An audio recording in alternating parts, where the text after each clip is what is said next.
शिव से दया मांगना शिष्य भाव की नींव है, वो आधार भूमि है वो।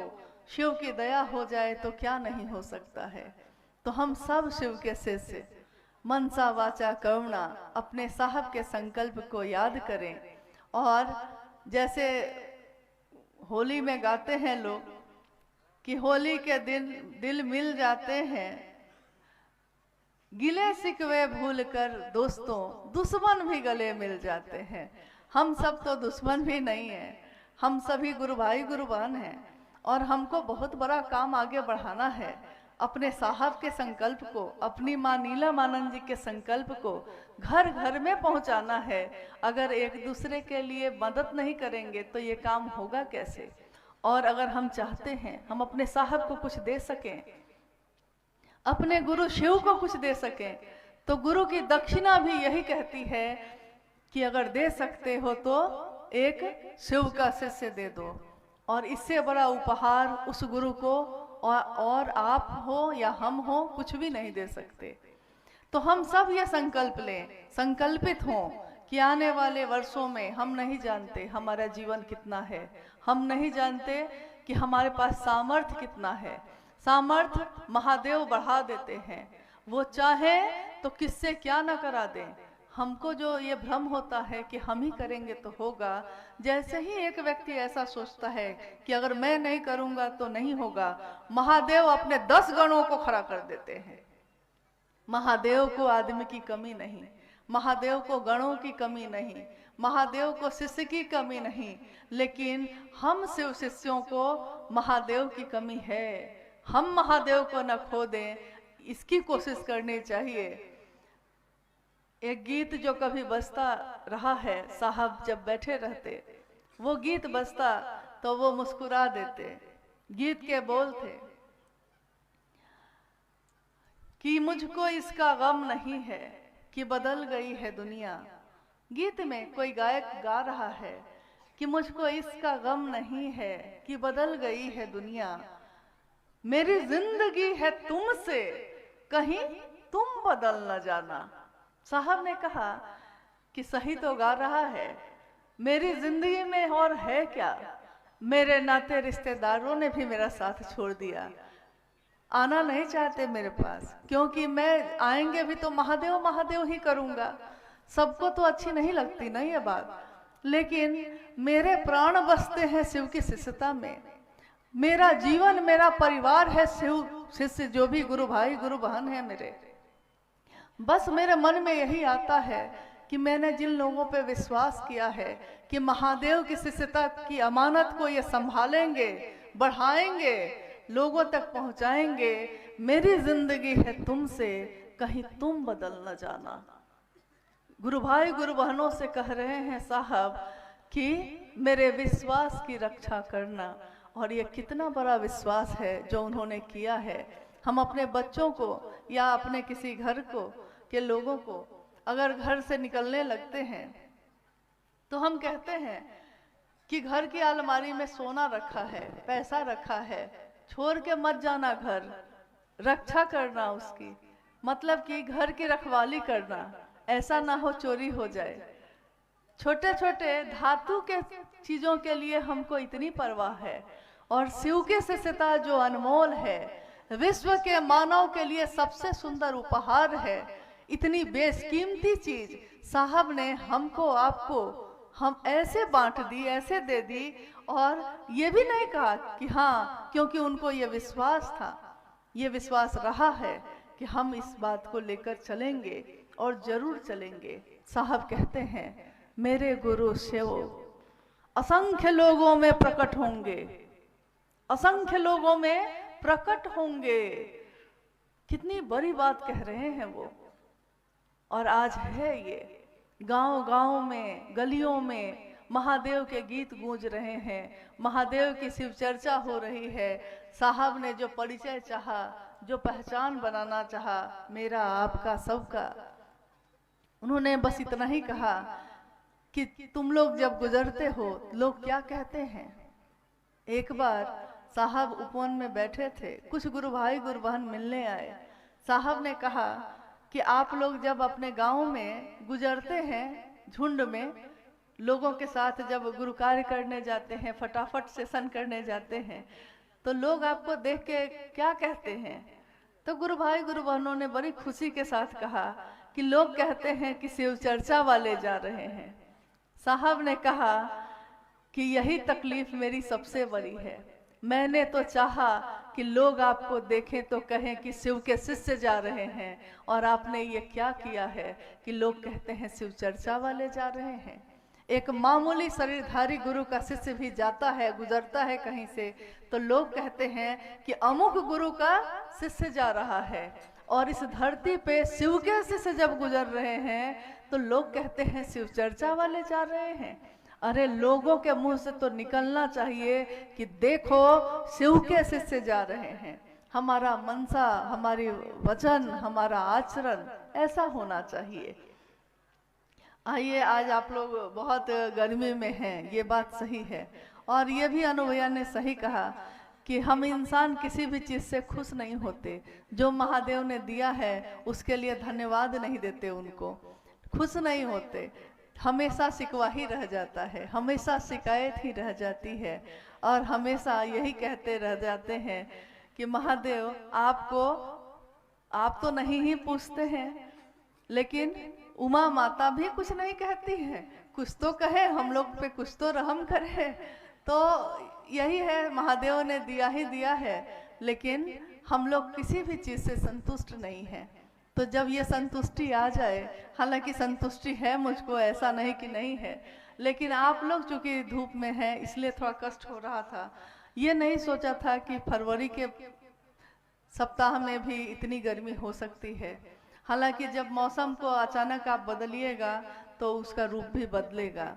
आज बारिश की संभावना थी और हो गई है धूप, तो कुछ ना कुछ तो बर्दाश्त करना पड़ेगा।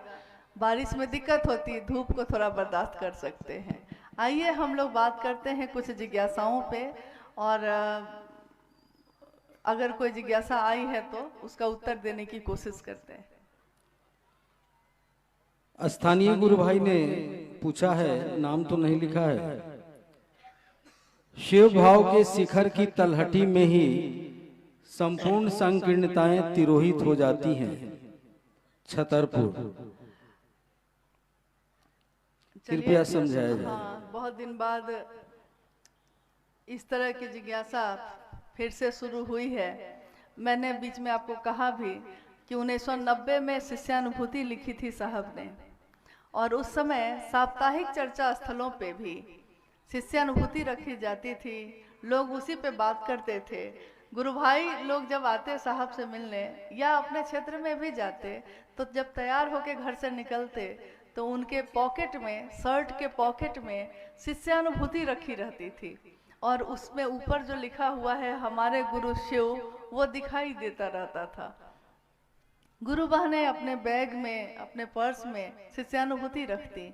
यहाँ तक कि लोग जो आते कहते कि साहब कहते उनको कि अगर पढ़ने लिखने नहीं आता है तो कोई बात नहीं है, किसी से पढ़वा लेना, अगर पढ़वा भी नहीं पा रहे हैं तो कम से कम तकिया के नीचे रख के सोना, इससे भला ही होगा, शुभ ही होगा।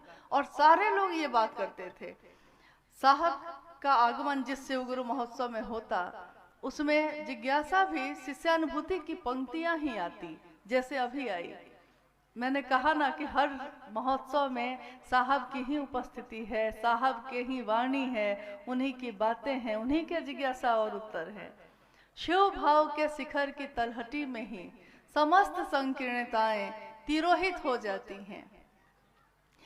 इसके बारे में अभी मैंने थोड़ी देर पहले कहा है कि शिव भाव में बैठे हुए अलग अलग जन्मजात स्वभाव जिसका अलग अलग है, वो भी शिव भाव में बैठा है। तो बाघ ने बैल को खाना छोड़ दिया है, जबकि उसका भोजन है वो, उसके बिना वो जिंदा नहीं रहेगा। मोर ने सांप को खाना छोड़ दिया है, उसका भी भोजन है। सांप ने चूहे को खाना छोड़ दिया है, उसका भी भोजन है। और हम आप तो इंसान हैं, हम आप एक दूसरे के भोजन नहीं है, लेकिन हमारा जन्मजात स्वभाव जो है वो है क्या? प्रेम, करुणा, ममता, सहानुभूति। लेकिन हम अपने जन्मजात स्वभाव को भूलकर इस मौसम में जो विषैला है उसमें आकर जब शिव को भूल जाते हैं तो हमारा मन भी वैसा ही विषैला होने लगता है। इसीलिए हमको दूसरे की हर बात पे शंका होती है।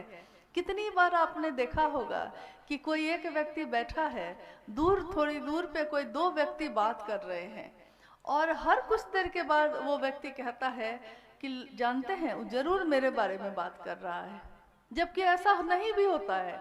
हो सकता है वो कुछ और बात कर रहा हो, लेकिन सामने वाले को लगता है कि वो मेरे बारे में बात कर रहा है। यानी जैसे ही मूल चीज को आप छोड़ेंगे, आपका ध्यान इन चीजों पे ही जाएगा कि कौन क्या कर रहा है। और इन बातों का जब कहते हैं ना कि जब जहर निकालने जाइएगा तो जहर के अंदर से जहर ही निकलता जाता है,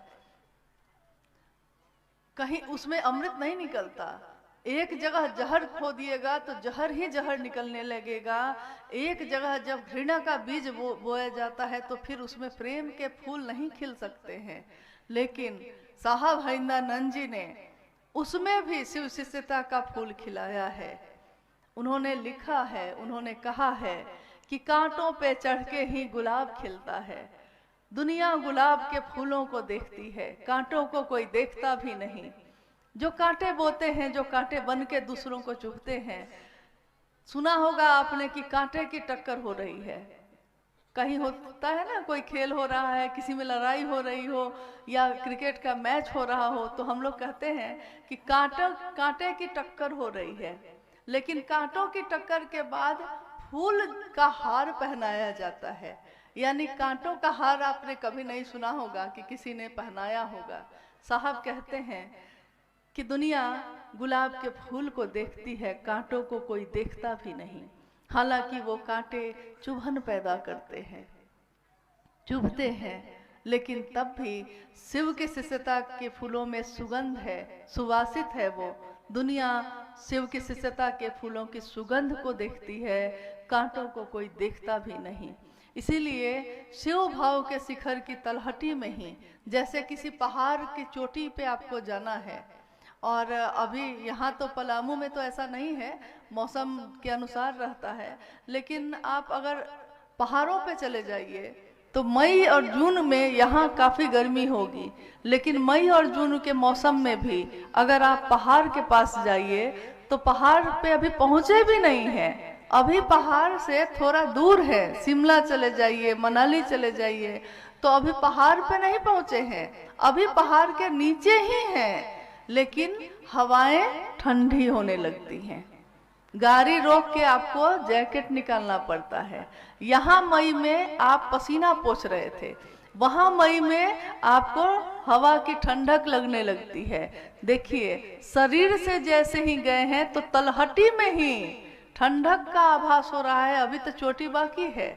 और मन, हमारा आपका मन जब शिव भाव के शिखर की तलहटी में ही जाता है, अभी विचार ही किया है, अभी थोड़ा थोड़ा भाव बना है, अभी प्रेम होने वाला है, कि तब तक जितनी भी संकीर्णताएं हैं वो तिरोहित हो जाती हैं। दूसरों से बैर खत्म हो जाता, दुश्मनी का भाव खत्म हो जाता, जाति पाति का भाव खत्म हो जाता, धर्म का भेद खत्म हो जाता, अमीर गरीब का भेद खत्म हो जाता। सारे शिव से एक साथ बैठते, एक साथ उठते हैं, एक ही थाली में खाना खा लेते हैं, सालों साल से शिव चर्चा में चल रहे हैं। कोई कहता है कि वो किस जाति का है, तो आप कहते हैं कि मैंने कभी पूछा ही नहीं, क्योंकि आपने इसकी जरूरत ही नहीं समझी। तो शिव के शिष्यता के बारे में साहब ने कहा कि जाति, धर्म, लिंग, संप्रदाय, वर्ण से परे है शिव की शिष्यता। यानी शिव की शिष्यता आध्यात्म का रास्ता है, उसमें इन चीजों का कोई मोल नहीं है। तो ये अपने आप तिरोहित हो जाती हैं। इसके लिए आपने कुछ अलग से प्रयास नहीं किया है, आपने सिर्फ शिव की चर्चा की है, आपने सिर्फ महादेव से दया मांगी है, बस महादेव को नमन किया है। इतने से ही संकीर्णताएं तिरोहित हो गई। तिरोहित होने का अर्थ होता है अपने आप खत्म हो जाना। जैसे कपूर को आप रखिएगा तो कपूर को अगर खुले में रख दीजिए, कुछ देर के बाद देखिएगा कि कपूर जो है पूरा का पूरा उड़ गया। अब वहाँ कपूर का जो टुकड़ा था वो है ही नहीं, हवा में घुल गया, कब उड़ गया पता ही नहीं चला। ऐसे ही हमारे आपके मन से भी ये बातें कब उड़ जाती हैं पता भी नहीं चलता। पहले घरों में कोई कुछ कह देता था तो इतना तीर की तरह लगता था दिल में कि कितने समय तक तो भूल ही नहीं पाते थे। उसने मुझको ऐसा कहा, उसने मुझको ऐसा कहा, भूल ही नहीं पाते थे, इतना तेज दुख होता था। लेकिन अब क्या होता है कि महादेव की चर्चा में निकल गए तो कब भूल गए पता ही नहीं चला। अलग से कोई प्रयास नहीं किया हमने भूलने के लिए, याद ही नहीं रहा। भूल गया सब कुछ, याद नहीं अब कुछ, बस एक बात नहीं भूली। और गीत है ये कि जूली आई लव यू, कहता है प्रेमी कि मैं तुमको प्रेम करता हूँ, ये बस मुझको याद है। महादेव को मैं प्रेम करता हूँ ये मुझको याद है, लेकिन इसके बाद और क्या बात हुई थी वो मुझको अब याद नहीं है। भूल गया सब कुछ, याद नहीं अब कुछ। तो अपने आप ही ये संकीर्णताएं तिरोहित हो जाती हैं। स्थानीय गुरु भाई हैं रमेश जी और प्रयाग विश्वकर्मा लठैया। प्रश्न भी इन्होंने लिखा है, जिज्ञासा है कि शिव शिखर के शासन का विरोध करता है। साहब श्री ने पुस्तक में लिखा है कि गुरु की दया पाने के लिए वरीयता का अभिमान त्यागना होगा। साहब की लिखी हुई इस पंक्ति को कृपया समझाने का प्रयास किया जाए। जिज्ञासा बहुत खतरनाक है, उत्तर दें कि नहीं? शिव शिखर के शासन का विरोध करते हैं। और साहब ने चर्चा में भी जब ये बात कही थी उसमें भी उन्होंने कहा कि आप दूसरों को सहयोग करेंगे, शासन नहीं। और जिस दिन आप शासन करने लगेंगे आपका पहला विरोधी मैं खुद हरिंद्रानंद होऊंगा। क्यों कहा उन्होंने? क्योंकि उन्होंने कहा कि शिव की शिष्यता में सब बराबर हैं और शिव कभी भी एक का शासन नहीं बर्दाश्त करते, क्योंकि शिव खुद ऐसा नहीं करते। अन्य देवी देवता के दास होते हैं, दासियां होती हैं, गुलाम होते हैं। लोग कहते हैं प्रभु जी तुम चंदन हम पानी, प्रभु जी तुम जो हो ईश्वर हो और हम तुम्हारे दास हैं। तुम ईश्वर, हम दासा, हम दास हैं। लेकिन अन्य देवी देवता के दास होते हैं, महादेव के दास नहीं होते हैं। महादेव ऐश्वर्य भाव देते हैं, महादेव के गण होते हैं, महादेव का आदमी होता है। इसीलिए आपने सुना होगा साहब बार बार इस बात को बोले हैं कि मैं तुमको शिव का शिष्य बना के रहूंगा, मैं शिव का आदमी बनाने आया हूं और ये काम करके रहूंगा। आदमी मतलब जो शिव के साथ चलता हो। शिव के गण को कभी देखा है आपने दास भाव में? शिव उसको गले से लगाते हैं, शिव के साथ ही रहता है, शिव के साथ ही चलता है और मगन रहता है उसी में।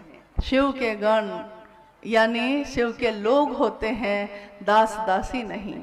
इसीलिए कोई गुरु भाई या गुरु बहन अगर उनके मन में ये आता है कि मैं वरीय हूँ, मैं बड़ा हूँ, तो ये बहुत ही दुखद बात है, अफसोसजनक बात है। क्योंकि साहब ने ऐसा कभी नहीं किया। अगर साहब ने ये सोचा होता तो हम आप इस मंच पे बैठकर चर्चा नहीं कर रहे होते। केवल साहब की बात सुनते लोग और चले जाते। दूसरों को मौका नहीं मिलता कभी शिव चर्चा करने का। एक ही व्यक्ति बहुत था शिव की चर्चा करने के लिए, एक शिव का शिष्य बहुत है दूसरों को शिव तक पहुंचाने के लिए। लेकिन साहब हरिंद्रानंद जी ने ये श्रेय, ये अधिकार, परमात्मा पथ पे चलने का अधिकार सबको दिया, बराबर दिया। उनकी नजर में कोई छोटा नहीं, कोई बड़ा नहीं। तो दूसरों के साथ हमेशा सम्मानजनक व्यवहार करिए, दूसरों की बात भी सुनिए, अपनी बात भी कहिए। लेकिन वरीय होने का जो अहंकार है वो अहंकार तो गुरु का भोजन होता है। तो वो अहंकार तो गुरु खा ही लेंगे, ऐसे भी रह नहीं सकेगा वो। लेकिन इसमें होगा ये कि जिसके मन में ये होता है उसकी अपनी यात्रा बिगड़ जाती है। अब देखिए साहब के उदाहरण जो है ऐसे ऐसे होते हैं कि जो बड़ी सरलता से हम लोग के समझ में आते हैं। हमारे घरों में बच्चे लूडो खेलते हैं। लूडो का खेल देखा है आपने कभी? देखा होगा। लूडो खेलते हुए 1 से 100 तक का उसमें घर बना रहता है और हर कुछ घर के बाद कभी कभी सीढ़ी मिलती है। तो सीढ़ी अगर मिल गई तो एक घर से सीधे 10 घर आगे बढ़ जाते हैं आप। लेकिन कभी कभी क्या होता है कि 1 से यात्रा शुरू करने वाली गोटी 99 तक चली जाती है। 99 यानी कि सबसे ऊपर अब चली गई है, बस 1 बचा हुआ है 100 होने में, 1। लेकिन 99 के पास जाकर और उसका गोटी अगर कट गया तो वो सीधे कहाँ आता है? सांप अगर काट लिया, उसमें है सांप बना हुआ, लूडो में सांप बना हुआ रहता है। साहब कभी कभी लूडो खेलते थे तो वो बोलते थे ये बात, बहुत पहले की बात कह रहे हैं, जब माँ नीलम आनंद थी और उतने गुरु भाई गुरु बहन नहीं थे, तो कभी कभी आराम के क्षणों में हम लोग घर में बैठकर साहब और माँ के साथ लूडो खेलते थे। साहब दिखाकर कहते कि अच्छा बताओ, 99 तक चला गया है और वहां जाकर अगर सांप काट लिया, अहंकार का सांप, वरीयता का, मैं बड़ा हूं, मैं सबसे ज्यादा जानता हूं, पूरा जिला मेरे कब्जे में है, अब तो साहब है नहीं, अब तो मैं ही हूं, इस तरह का भाव, सावधान होने की घड़ी है कि इस तरह के भाव हमारे मन को कलुषित करते हैं। और 99 तक पहुंचा हुआ आदमी बस 1 घर के बाद वो शिव ही हो जाएगा, शिव शिष्य हरिंद्रानंद जी जैसा ही हो जाएगा। लेकिन वहां जाकर भी अगर ये काट लिया सांप तो सीधे नीचे होता है ना ऐसा। तो इसीलिए हम लोगों को इसके लिए भी महादेव से दया मांगने की जरूरत है कि महादेव हम सबों पे दया रखिएगा, ताकि हम लोग आपके दया के आश्रय में महादेव महादेव करते रहें। और जो साहब ने कहा है मेरे शिव को देख, मेरे गुरु को देख, हम सिर्फ उसी गुरु को देखते रहें। रास्ते में असंख्य लोग मिलेंगे, रास्ते में बहुत सारी बातें होंगी, लेकिन महादेव हमारी मंजिल है, रास्ता है शिव शिष्यता का। इसमें असंख्य लोग चल रहे हैं, सबके मन में शिव के संकल्प का दिया जल रहा है, सब उस यात्रा पे चलते हैं। कोई किसी को चोट नहीं पहुंचाता, कोई किसी को धोखा नहीं देता, कोई किसी का रास्ता रोक कर खड़ा नहीं होता, सब चलते हैं। इसीलिए साहब ने कहा कभी कोई ऐसा काम मत करिएगा कि दूसरों का रास्ता रुक जाए, रास्ता रोक कर खड़े मत होइएगा, रास्ता दीजिए ताकि आगे वाले लोग बढ़ सके। साहब ने रास्ता नहीं दिया होता तो कहाँ होते ये वरीय लोग? कहीं नहीं होते, क्योंकि साहब से ज्यादा कौन है यहाँ प्रिय? आज भी तो वही है। तो ये भूल मेरी होगी या किसी की, जो भी सोचता हो ऐसा, उसकी भूल होगी कि उसके मन को अगर ये लगता है कि हाँ मैं शासन कर सकता हूँ, क्योंकि यहाँ तो गुरु के जोन में चले जाएगा वो खुद, तो ये काम नहीं हो सकेगा। साहब हरिंद्रानंद जी, शिव के शिष्य हरिंद्रानंद जी अनुनय करते हैं, विनय करते हैं और कहते हैं कि मैं शिव का शिष्य हरिंद्रानंद अनुनय करता हूं उन गैर आध्यात्मिक कदमों के धारक व्यक्तियों से, आध्यात्म में चलते हुए भटक गए कदमों से, कि वो अपने आप को ठीक कर लें, नहीं तो शिव की आंखें तुरंत लाल होती हैं। तो हम लोग तो इतना ही कहेंगे कि साहब की बातों को याद रखिए और अपनी यात्रा का ध्यान करिए, बाकी यहाँ और कुछ भी रखा नहीं है। अब लोग क्या अंतिम एक अंतिम जिज्ञासा नहीं बल्कि साहब की आत्मानुभूति है ये, जो शिष्यानुभूति में लिखी गई है। शिव गुरु की चर्चा शिष्य भाव जागरण की अनुपम विधा है, कृपया विस्तार से समझाया जाए। ये साहब की आवाज है कि शिव की चर्चा शिष्य भाव जागरण की अनुपम विधा है। कैसे? शिव की चर्चा, ये शिव की चर्चा ना, शिव की चर्चा क्या है? शिव की चर्चा ये मेरी चर्चा नहीं है, ये आपकी चर्चा नहीं है, ये मेरे घर की चर्चा नहीं है, ये शिव की चर्चा है। यानी कि महादेव की बात कहनी है, महादेव की बात सुननी है। मैंने अभी कहा कि शिष्यानुभूति पढ़ी जाती थी और उसी पे बात, उसी के घेरे में, उसी की परिधि में शिव चर्चाएं होती थी।